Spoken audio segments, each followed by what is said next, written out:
Memorial State Park is located just south of Fort Dodge and about an hour and a half north of Des Moines and about an hour and a half west of Waterloo.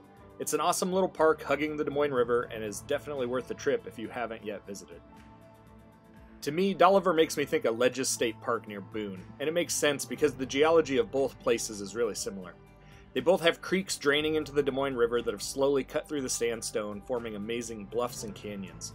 The only difference is that Ledges seems older to me. It's almost like Dolliver is a glimpse into what Ledges looked like thousands of years ago, and Ledges is what Dolliver will look like thousands of years into the future. It's hard to visit both and not make comparisons between the two. The park has wonderful campgrounds, cabins and lodges to rent, and miles of scenic trails.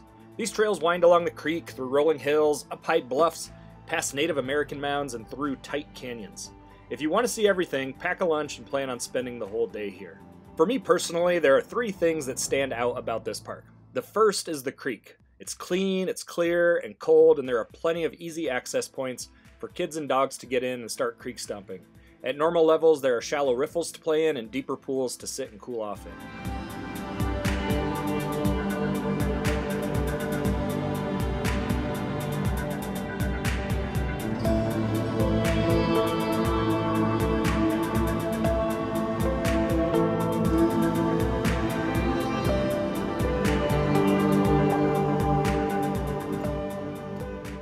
The second is the trail system. It's big, diverse, and takes you through some really cool history and geology of the state of Iowa.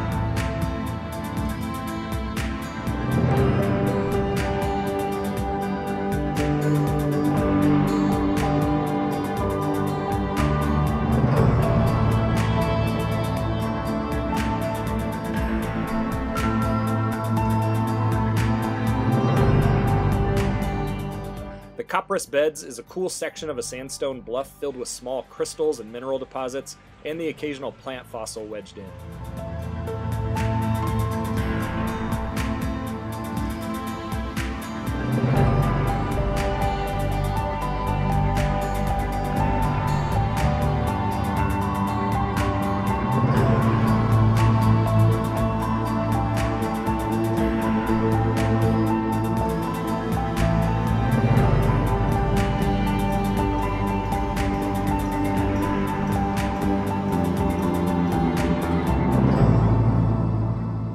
My favorite aspect of Dolliver, though, is easily Boneyard Hollow.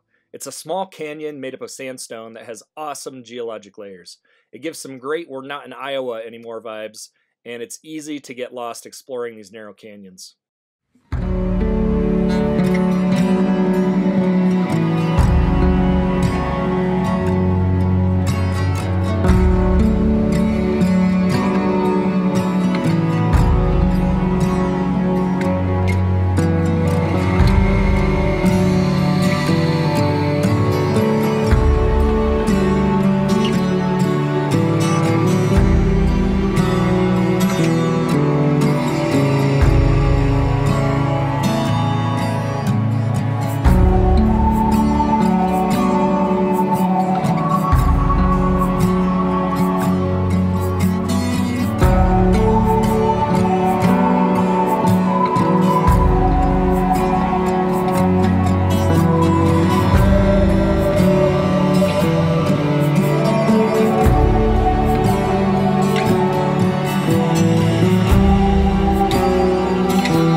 So Boneyard Hollow gets its name from the fact that early explorers found large piles of bones here, and they think the Native Americans used to drive herds of buffalo off these cliffs as an easy way to kind of capture the animals and kill them.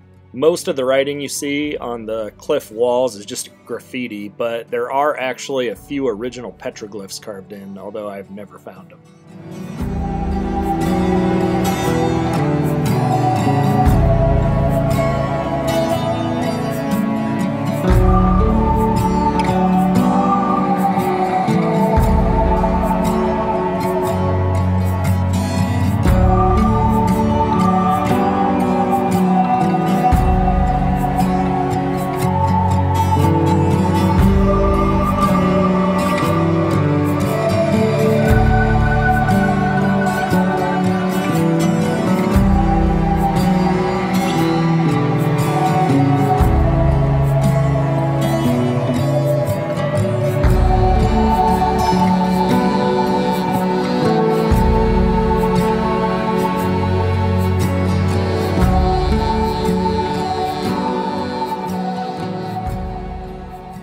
The cool patterns that show up on the canyon walls are due to a geologic feature called crossbedding. Crossbedding commonly forms in the sediments of deltas. It's really cool to me to think that in the past flowing water was building up these layers of rock through the process of deposition, and now a tiny creek, also flowing water, is slicing down through it through the power of erosion. Just a really cool dichotomy of geologic processes going on here.